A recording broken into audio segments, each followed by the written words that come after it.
सभी को जय मसीह, प्रेज द लॉर्ड। मैं आप सबका ब्रदर राजकिशोर बेदिया फिर से आप सबों के बीच में एक छोटा सा वचन लेकर आए हैं। और आज हम देखेंगे कि परमेश्वर का वचन है जो हमें क्या सिखाना चाहती है। जितने भी मेरे वीडियो को देखते हैं वो लोग पूरा वीडियो देखें ताकि जो भी बातें हैं अच्छे से समझ सके, है ना। और ये वीडियो मैं इसलिए बना रहा हूँ कि लोगों तक सही शिक्षा, खरी शिक्षा पहुंचने पाए। मेरा मकसद ये नहीं कि इस वीडियो के माध्यम से हमें पैसा कमाने का नहीं, परंतु इस वीडियो को इसलिए बना रहा हूँ कि परमेश्वर का जो वचन है, सही वचन है, लोगों तक पहुंचने पाए। आइए हम वचन की ओर जाते हैं और देखते हैं।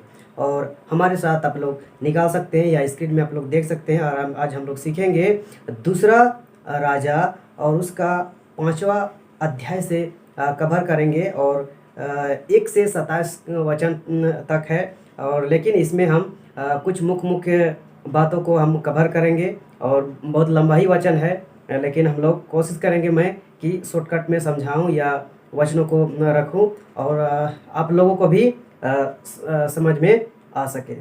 आइए हम इस घड़ी वचन को पढ़ते हैं। पहला वचन, दूसरा राजा 5वां अध्याय, उसका पहला वचन। और वचन इस प्रकार कहती है, आराम के राजा का नमन नामक सेनापति अपने स्वामी की दृष्टि में बड़ा और प्रतिष्ठित पुरुष था, क्योंकि यहोवा ने उसके द्वारा अरामियों को विजय किया था। वह शूरवीर था परंतु कोढ़ी था। यहाँ एक आराम के राजा नमन नामक सेनापति था। मतलब आराम का राजा का एक नमन नामक एक क्या था, एक सेनापति था। और अपने स्वामी में क्या था, वो बड़ा था, प्रतिष्ठित पुरुष था। और क्या हुआ था, यहोवा ने उसके द्वारा अरामियों को क्या किया था, विजय किया था। और क्या था, वो एक शूरवीर व्यक्ति था, परंतु क्या था, वो कोढ़ी था। मतलब शूरवीर मतलब लड़ने में वीर होगा, है ना, लेकिन क्या था, वो एक कोढ़ी था, है ना। और दूसरा वचन कहता है, आरामी लोग दाल बांधकर इज़राइल के देश में जाकर वहां से एक छोटी लड़की बंदी बना कर ले आए थे और वह नमन की पत्नी की सेवा करती थी। दूसरा वचन में कहता है कि आरामी लोग क्या किए थे, दाल बांधकर इजरायली देश में जाकर वहां से एक छोटी सी लड़की को क्या किया था, बंदी बनाकर ये लोग लाया था। और वो लड़की क्या करती थी, नमन की जो पत्नी थी उसकी क्या करती थी, सेवा करती थी, है ना। और तीसरा वचन कहता है, उसने अपनी स्वामिनी से कहा, यदि मेरा स्वामी सोमरोन के भोजकता के पास होता तो क्या ही अच्छा होता, क्योंकि वह उसको कोढ़ से चंगा कर देता। यहाँ देखेंगे कि इजरायली लड़की है, छोटी लड़की है, क्या है, वो इजरायली लड़की है। तो वो उसको पता था, अपने परमेश्वर को बारे में उसको अच्छे से पता था, इजराइल का परमेश्वर के बारे में उसको अच्छी रीति से पता था कि इजराइल का जो परमेश्वर है वो यहोवा है। वो क्या है, वो कोढ़ी से या बीमारी से, हर चीज़ से क्या कर सकता है, वो चंगा कर सकता है, बशर्ते आपका विश्वास होना चाहिए, है ना। तो उस लड़की को क्या था, अपने इजराइल का परमेश्वर पर विश्वास था कि वो चंगा करने वाला यहोवा है, चंगा करने वाला परमेश्वर है। इसलिए यहाँ क्या कह रहा है कि नमन क्या था, वो कोढ़ व्यक्ति था। तो अपनी स्वामी से क्या कहता है कि यदि मेरा स्वामी सोमरोन के भोजकता के स्वामी के पास होता तो क्या ही अच्छा होता। मतलब अगर वहाँ होता तो क्या होता कि सोमरोन के भोजकता, जो इजराइल का भोजकता है, अगर वहाँ होता तो क्या ही अच्छा होता, क्योंकि उसको क्या करता, चंगा कर देता। वो नहीं चंगा करता, परंतु परमेश्वर के द्वारा उसको क्या करता, चंगा करता। क्या कर रहा है ये छोटी सी लड़की, जो इजरायली लड़की है, क्या कर रही है, परमेश्वर का सुसमाचार को यहाँ पे प्रकट करना चाह रही है ना, बताना चाह रही है कि वहाँ जो इजराइल का परमेश्वर है वो कौन सा परमेश्वर है, वो क्या कर सकता है। यहाँ इन लोगों को क्या कर रहा है, बता रहा है। फिर यहाँ देखते हैं चौथा में, तो नमन ने अपने प्रभु के पास जाकर कह दिया, इजरायली लड़की इस प्रकार कहती है, मतलब जो नमन था वो उसको सुनता है इस बात को, तो क्या करता है, अपने प्रभु जो अपना जो स्वामी है उसका जो राजा है उसको क्या करता है, जाके बोल देता है कि इजराइली लड़की इस प्रकार कहती है। फिर 5वां में कहता है, आराम के राजा ने कहा तू जा, मैं इजराइल के राजा के पास एक पात्र भेजूंगा। उसको क्या करता है, समझा देता है। तो वो राजा है जो समझ जाता है। कौन व्यक्ति ऐसा नहीं है जो भला होना चाहता है या चंगा नहीं होना चाहता है या अपना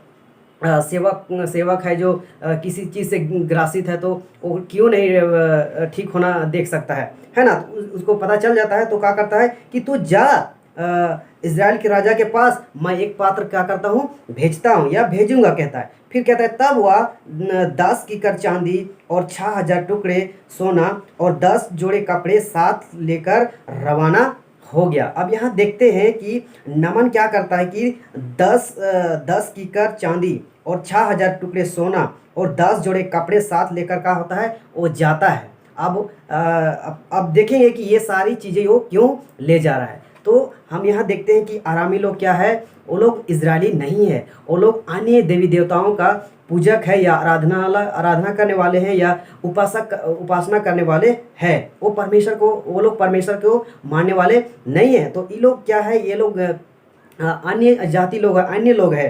तो वो लोग का आप लोग जानते हैं कि दूसरी देवी देवताओं के उपासक या आराधना करने वाले लोग या क्या बोलते हैं, उपासना करने वाले लोग क्या होते हैं कि वो लोग अगर कहीं जाते हैं कुछ पूजा पाठ करने के लिए या चंगा होने के लिए, किसी चीज़ को मन्नत मानने के लिए, तो क्या करते हैं लोग, ये सारी चीज़ क्या करता है, लेकर जाता है। क्यों? वो लोग को दान करने के लिए, भेंट करने के लिए क्या करता है, वो लोग ले जाता है। तो इसीलिए वो भी सोचा कि मैं क्या होने जा रहा हूँ, एक भगससा से मिलने जा रहा हूँ जो मुझे कोड़ लगा है उसको दूर करने जा रहा हूँ। अगर वो दूर करेगा तो मैं क्या करूँगा, ये सारी चीज़ उसको क्या करूँगा, दान करूँगा, भेंट दूंगा। इसलिए क्या करता है, ये सारी चीज़ें क्या करता है, वो लेके जाता है। फिर 6ठा में कहता है, वह इजराइल के राजा के पास वह पत्र ले गया जिसमें यह लिखा था, जब यह पत्र तुझे मिले तब जानना कि मैंने नमन नामक अपने एक कर्मचारी को तेरे पास इसलिए भेजा है कि तू उसका कोड़ दूर कर दे, है ना। तो यहाँ एक पात्र में भेजता है। पहले नमन को पहुँचने से पहले एक पात्र को भेजता है और वहाँ लिखा होता है कि नमन नामक एक कर्मचारी को तेरे पास भेजता हूँ और उसको क्या करना, उसके कोड़ को क्या करना, दूर कर देना। ऐसा करके पात्र में पहले भेजता है। तब फिर 7वां वचन कहता है, यह पत्र पढ़ने पर इजराइल के राजा ने अपने वस्त्र फाड़े और बोला, क्या मैं मारने वाला और जिनाने वाला परमेश्वर हूँ कि उस पुरुष ने मेरे पास किसी को इसलिए भेजा है कि मैं उसका कोड़ दूर करूँ।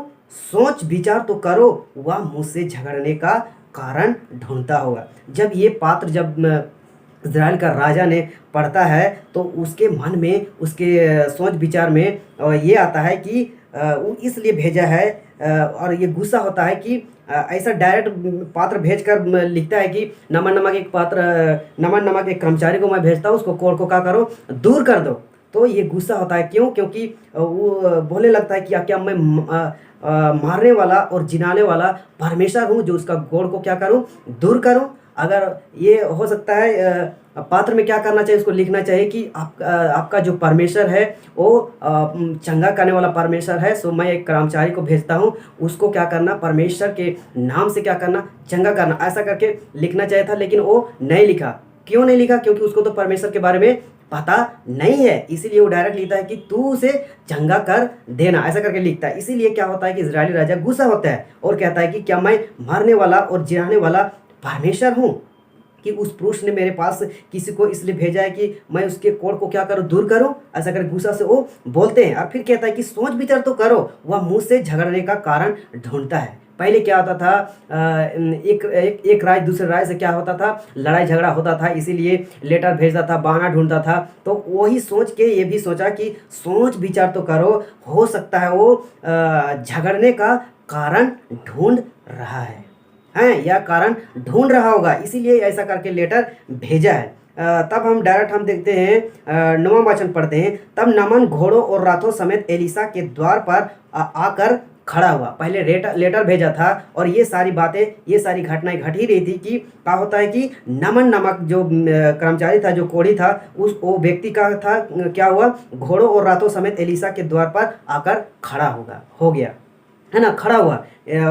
फिर 10वां कहता है, तब एलिसा ने एक दूत से उसके पास यह काला भेजा, तू जाकर यरदान में 7 बार डुबकी मार, तब तेरा शरीर ज्यों का त्यों हो जाएगा और तू शुद्ध होगा।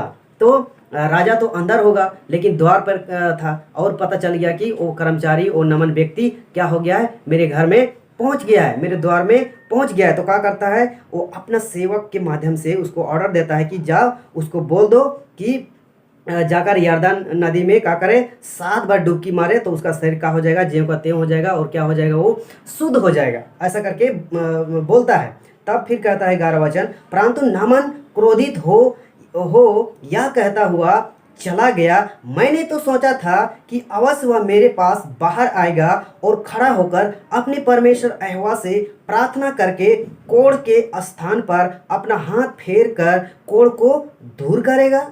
अब यहाँ नमन क्या, वो तो दूसरा सोचा था, सोच के आया था कि मैं जाऊंगा तो वहाँ का राजा क्या करेगा, मेरे पास आएगा, मेरे सर के ऊपर हाथ रखेगा और क्या करेगा, प्रार्थना कर देगा तो मेरा कोढ़ दूर हो जाएगा, ऐसा सोच के आया था। लेकिन अपना सोच और एक दूसरे का सोच आप तो नहीं कंपेयर कर सकते हैं। उसका सोच अलग है और दूसरा का सोच अलग है। तो ये दूसरा सोच के आया था कि मेरे पास आके प्रार्थना कर देगा, लेकिन यहाँ उल्टा होता है। वो क्या करता है, वो नहीं आता है, किसी सेवक को क्या करता है, भेजता है और बोल देता है कि जाओ वहाँ पे ऐसा करके ऑर्डर दो उसको। तो उसको इसीलिए ऐसा लगता है कि मैंने तो ऐसा सोचा था, लेकिन उसने तो यरदान नदी में जाकर डुबकी लगाने बोल रहा है, ऐसा सोच के बोला, है ना। लेकिन फिर यहाँ 12 वचन कहता है, क्या दमश्क की अबाना और पर्पल नदियाँ इज़राइल के सब जलायों से उत्तम नहीं है? क्या मैं उनमें स्नान करके शुद्ध नहीं हो सकता हूँ? इसलिए वह क्रोध से भरा हुआ लौटकर चला गया।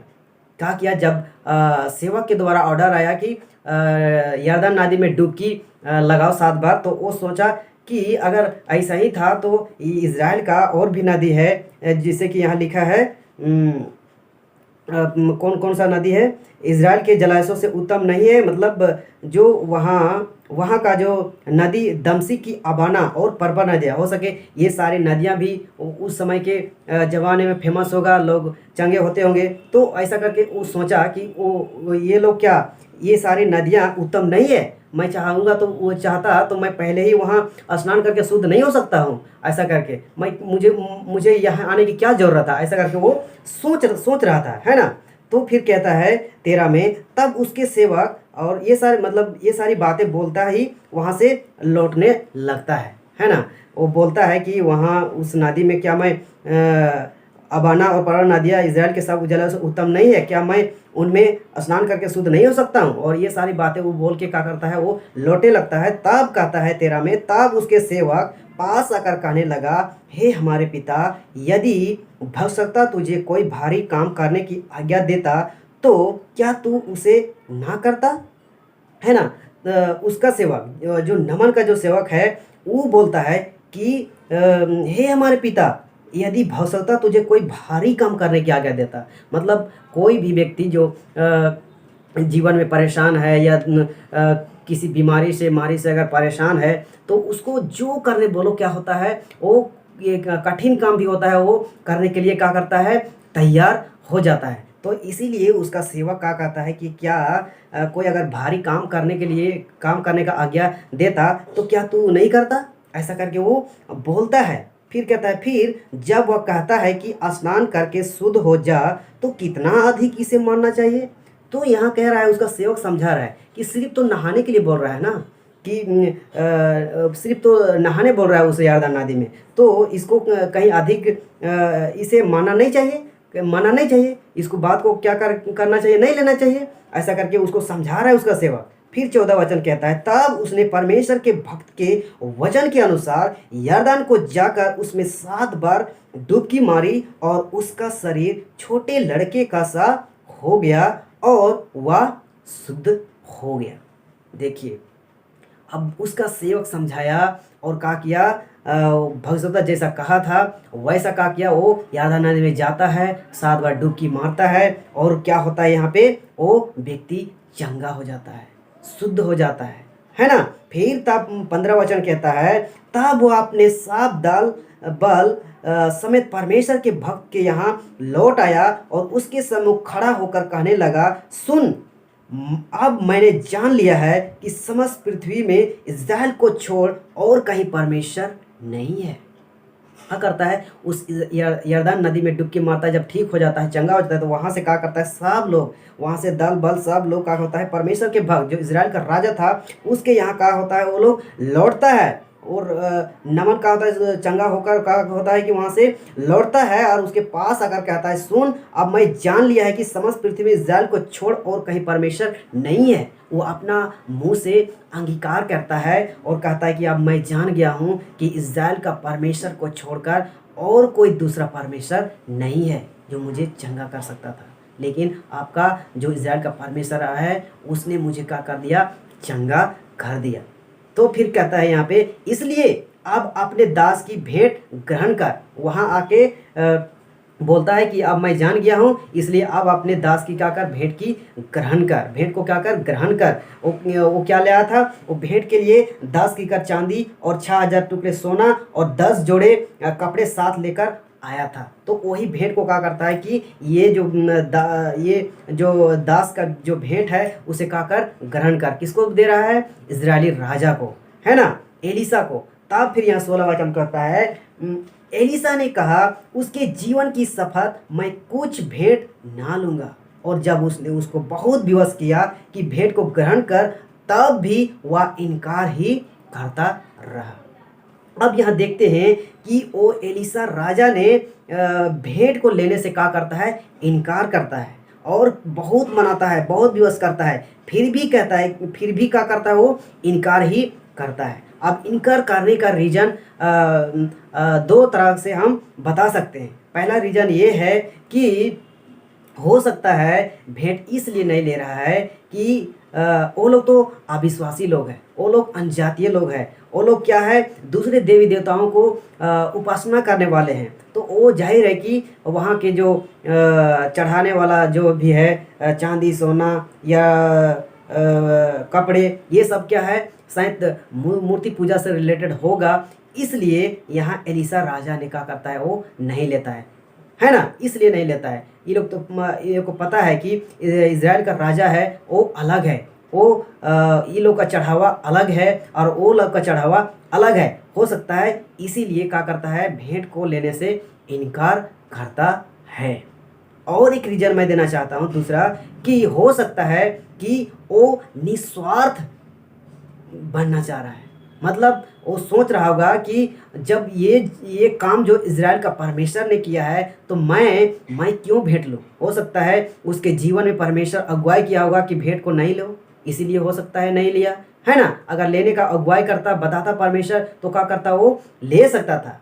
तो यहाँ पे 2 रीज़न है कि भेंट नहीं लेने का, इनकार करने का, निस्वार्थ सेवा, है ना। और फिर हम सीधे 19 वचन में हम जाते हैं। उसने उसे कहा, कुशल से विदा हो। वह उसके यहाँ से थोड़ी दूर चला गया था। सॉरी, थोड़ा सा 2 वाक्य है, मतलब 2 लाइन है उसमें। फर्स्ट लाइन में कहता है, उसने उसे कहा, कुशल से विदा हो, मतलब ये सारी बातें बोला और क्या करता है, उसको क्या करता है कि कुशल से का हो जा, विदा हो। तो फिर दूसरा लाइन में कहता है, वह उसके यहाँ से थोड़ी दूर चला गया था। वचन 20 कहता है कि परमेश्वर के भक्त एलीसा का सेवक गेहजी सोचने लगा, मेरे स्वामी ने तो उस आरामी नमक को ऐसे ही छोड़ दिया है कि जो वह ले आया था उसको उसने ना लिया, परंतु यहोवा के जीवन की शपथ मैं उसके पीछे दौड़कर उसे कुछ ना कुछ ले लूँगा। अब यहाँ एंट्री होता है उसका सेवक गेहजी का, है ना, उसका सेवक गेहजी का एंट्री होता है और वो सोचने लगता है कि परमेश्वर के भक्त एलीसा जो है वो क्या करता है, कोढ़ जो नमन का कोढ़ था उसको क्या करता है, परमेश्वर के नाम से उसको चंगा करता है, भला चंगा कर देता है, उसको शुद्ध कर देता है। तो जो वो भेंट लाया था उसने तो कुछ नहीं लिया, मेरे स्वामी ने तो आरामी नमक को ऐसे ही छोड़ दिया। वह ले आया था जो भी कुछ, उसको तो कुछ नहीं लिया। लेकिन कहता है कि परंतु एवा के जीवन की शपथ में उसके पीछे दौड़कर उसे कुछ ना कुछ लूंगा, है ना। यहाँ गेहजी क्या कर रहा है, लालच कर रहा है ना।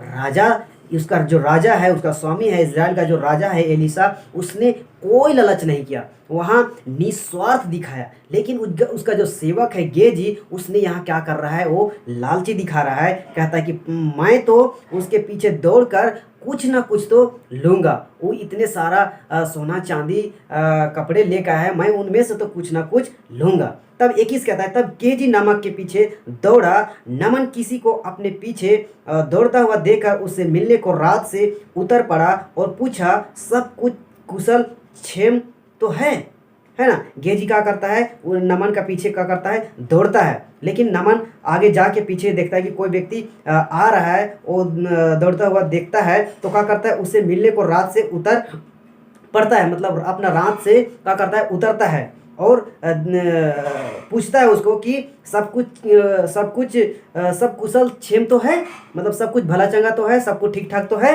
ऐसा करके पूछता है वो गेजी से।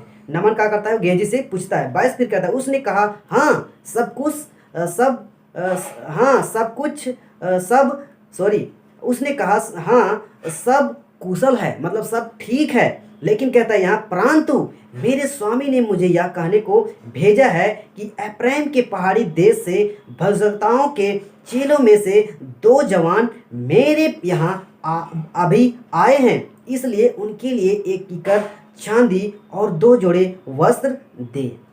यहाँ गेजी क्या कर रहा है, उसके समीप झूठ बोल रहा है।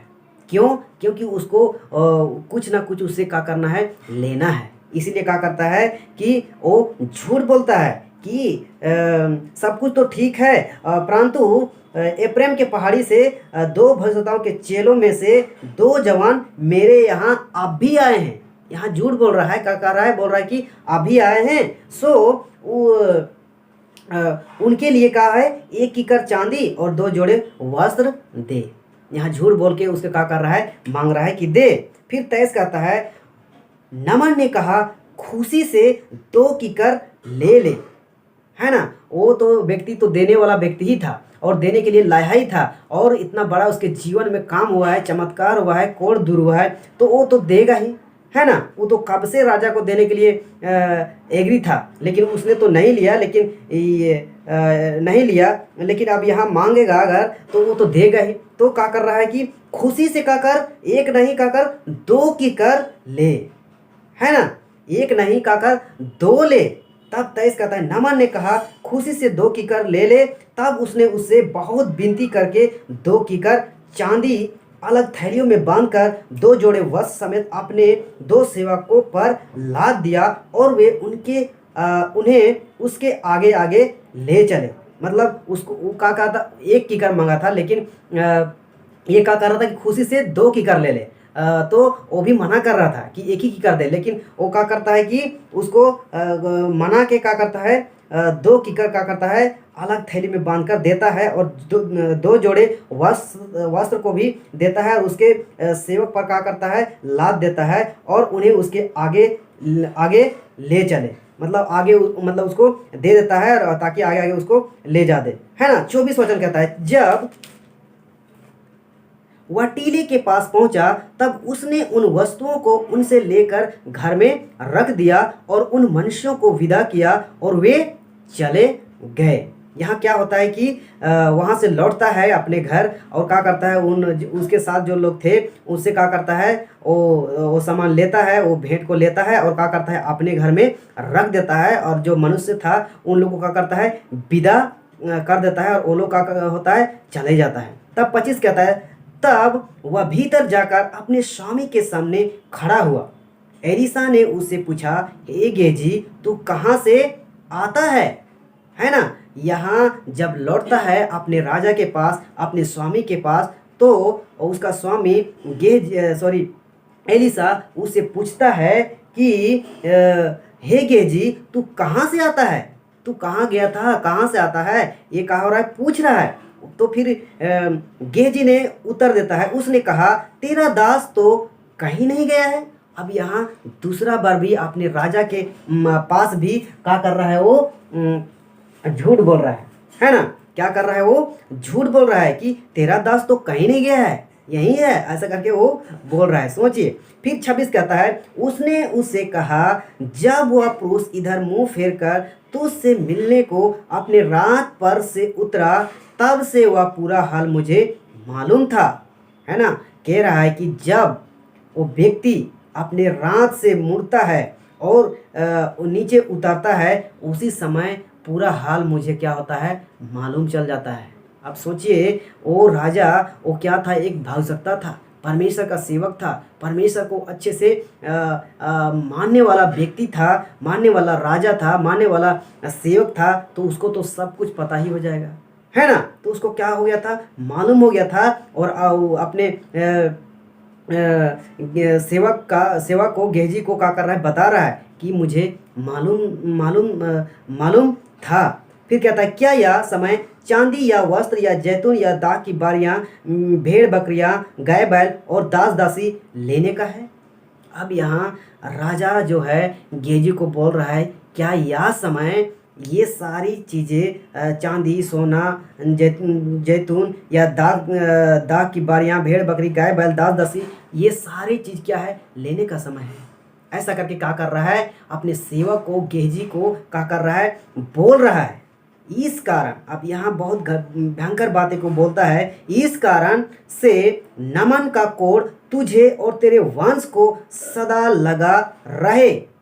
यहाँ उसको क्या करता है, श्राप दे देता है ना? श्राप दे देता है कि इस कारण जो ये सारी जो हरकतें की है, ये सारे जो लालच की है, झूठ बोला है, इस कारण से नमन का कोढ़ तुझे और तेरे वंश को सदा लगा रहेगा। बोल देता है कि जो उसका कोढ़ था, उसका कोढ़ अब तेरे ऊपर आ जाएगा, तेरे वंश के ऊपर आ जाएगा, ऐसा करके श्राप दे देता है। तब वह हिमसा श्वेत कोढ़ी होकर उसके सामने से चला गया।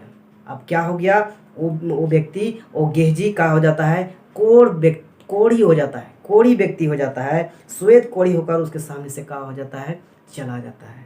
अब मेरे प्रियो, मैं बताना चाहता हूँ इस घटना से कि नमन का कोढ़ गेहजी के ऊपर कैसे आया, आप लोग जानते हैं। और इस घटना से हम लोग के इस आज के युग के मसीहत लोग, हम सारे विश्वासी लोग क्या सीख सकते हैं?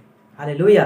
पहला तो क्या है कि जो इजरायली लड़की था, जो अपने परमेश्वर के बारे में उसको पता था, उसने वहाँ पे सुसमाचार प्रकट किया, है ना? अपने परमेश्वर का बड़ाई किया, है ना? अपना परमेश्वर का गुण को क्या करता है, वहाँ प्रकट करता है कि इजराइल का परमेश्वर ऐसा है कि वहाँ अगर ये होता तो चंगा कर देता। पहला वहाँ है कि वो सुसमाचार सुनाता है आरामी लोगों के स्वामी को। और फिर दूसरा जो राजा है, एलिसा राजा है, वो क्या करता है, वहाँ पे निस्वार्थ दिखाता है, परमेश्वर के प्रति साफ मन दिखाता है। उसको किसी प्रकार का अगुवाई नहीं किया था, है ना? और अपने मन से भी क्या किया, वो किसी प्रकार का भेंट क्या करता है, नहीं लेता है। कितनों उसको विवश करता है, लेकिन क्या करता है, इनकार कर देता है। तो आज हम क्या सीख सकते हैं इससे, कि आज हम लोग को भी, आज उस समय तो यीशु मसीह नहीं आया था, है ना? लेकिन उसके बाद की जो घटना है नया नियम में, हम लोग देखते हैं कि यीशु मसीह आया और हम सबको कैसी कैसी बातों को बता के गया है, कैसे कैसे आज्ञाओं को दे के गया है, कैसे हम सबको सुसमाचार को सुनाना है, निस्वार्थ या लोभ लालच करके, है ना?